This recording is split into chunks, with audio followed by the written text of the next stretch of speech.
Hello, YouTube modeling community. This is Rick, and this is a prologue to a posting I had recorded and edited before I learned of the very untimely passing of Chris Cortel. And I just wanted to take a couple minutes to kind of express my feelings. Like so many others, Chris was one of the first channels I started watching as I got back into the hobby.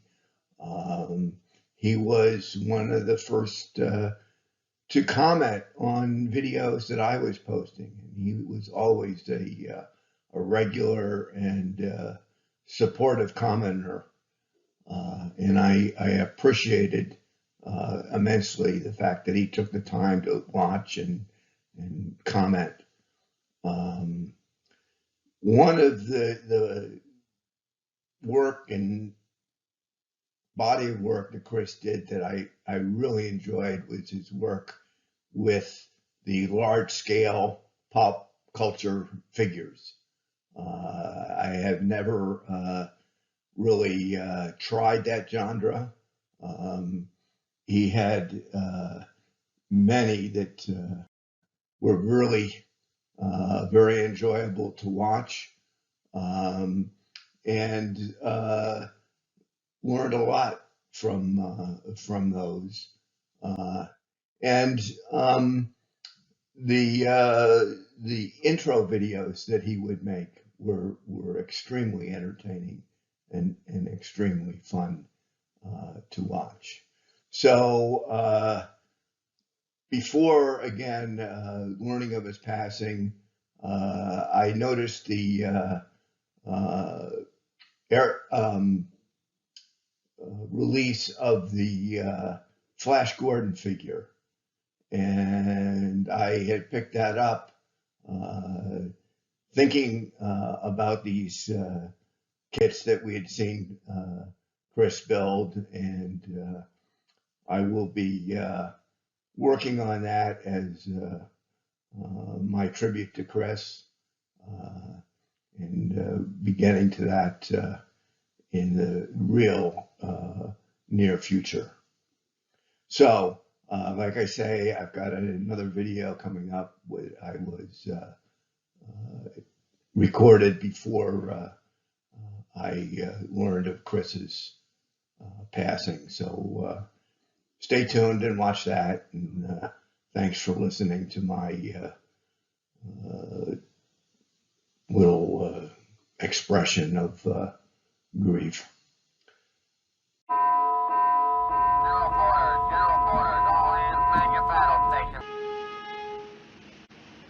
Destroyer's angle of the bow now, 0. Down the throat. It's a bow shot.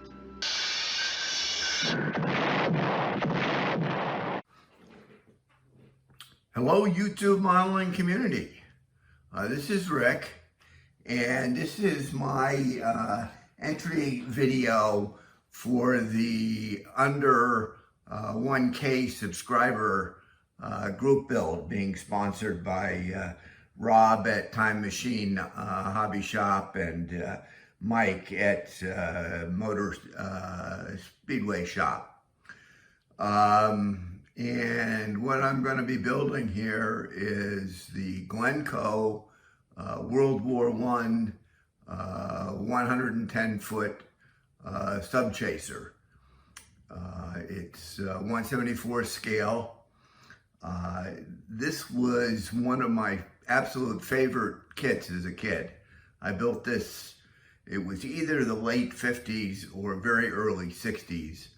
I think the kit was issued by ITC, Ideal Toy Company, same company that made the Betsy Wetsy doll and many other toys through the 50s and into the 60s. And this is the Glencoe version. There is a copyright on the box art of 1989. So I think, according to ScaleMates, it was last reboxed in around 2009. If there are others out there that built the kit, I'd love to hear about it in the comments. Before we open the box up here, let me just take a second to thank everybody for watching. Invite everyone to subscribe if you're not already subscribed. And maybe someday we can push that 1,000K or 1,000 subscriber pedestal. So give me a minute to move the camera, and I'm going to open up the box, and we'll take a quick look at it.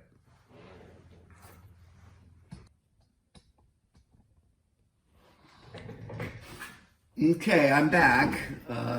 This is the kit. It's still in the plastic wrap, although the box is open. I picked this up from a dealer at a show. I'm not sure which one. It might have been last year's Modelpalooza in Orlando. But we'll take a look here and see what we've got. Looks like we've got one bag that's got the hull and the deck and a few other things. We've got the instructions. I'll put up a better clip of this, but this is the history of the ScaleMates issues and reissues of the kit. Like I say, it was appears to have been issued first in 1957, reissued with new parts in 59 and 61. I don't remember which of those versions I built. It went to a Ringo Toy Corporation in 64. Someplace along in there was a reboxing in Germany, and then the Glencoe release was in 1989. And like I say, I think there was a re-release in 2009 by Glencoe. So take a look here at the inner workings. We got a few old decals that are probably not going to be of much use. A second set of them, some reason. Really just a flag and some logos. So we'll figure out what we're going to do as far as finishing. The instructions, just one large sheet.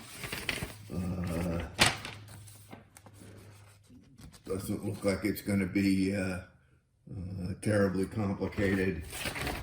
I don't remember it as being a lot of bits and pieces. We'll be able to do some rigging on it. Like I say, it's going to be a little bit of a nostalgic build for me. As far as the trees, I'm not going to open this one up yet. But basically, you can see the depth charges are there. There's funnels, some Y-gun for the depth charges, and other odds and ends that we'll highlight as we move through the build. Take out the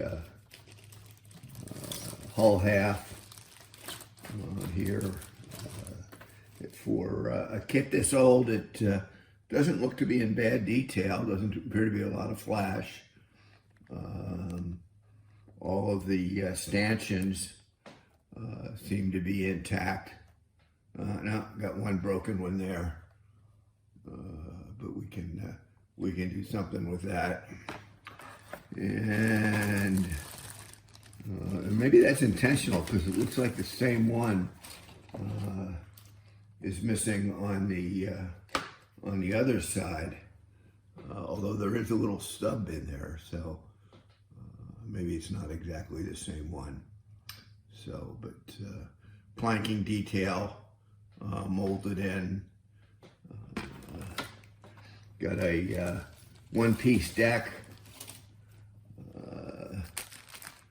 Again, the planking molded on,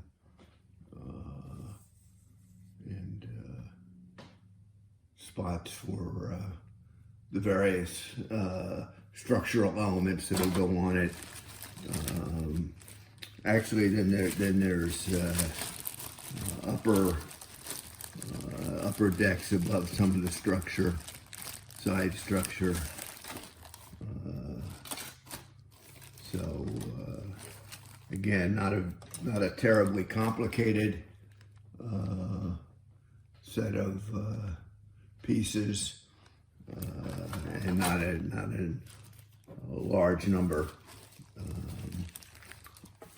I'm really just getting back to being able to maneuver here after the shoulder surgery I had, so I didn't want to get into anything that was going to be too complex. So I'm kind of anxious to get started on it. I did pick up some research material.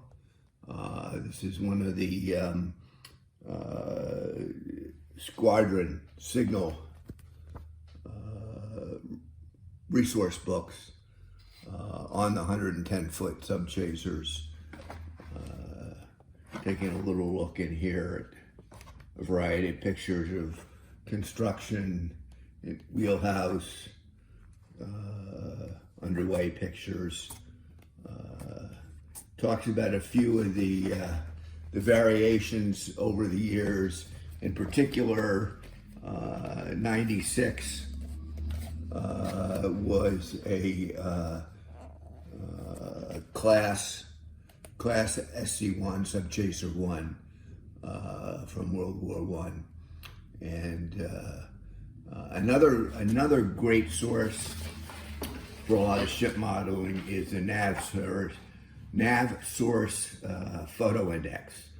And there was an actual SC-96.